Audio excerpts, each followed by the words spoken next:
Welcome to our comparison of two popular portable dishwashers, the COMFEE and the EUHOMY. Both models are designed for compact living spaces, making them ideal for apartments and RVs. In this video, we'll explore their features, performance, and which one might be the best fit for you.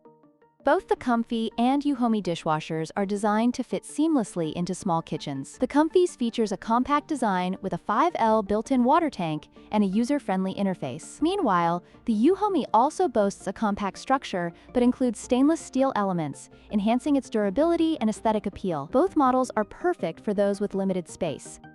When it comes to washing efficiency, the COMFEE offers a maximum temperature of 192, which is great for sanitizing dishes effectively. On the other hand, the EUHOMY provides a quieter operation at 40 decibels and features a baby care mode, making it suitable for households with children. Both models have their strengths, catering to different user needs.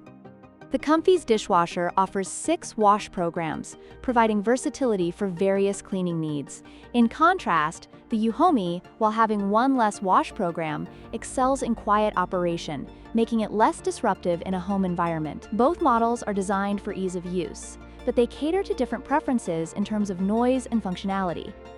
In conclusion, both the COMFEE's and EUHOMY portable dishwashers offer excellent features for compact living. The choice between them will depend on your specific needs, whether you prioritize high-temperature washing or a quieter operation. Don't forget to like, share, and subscribe for more comparisons.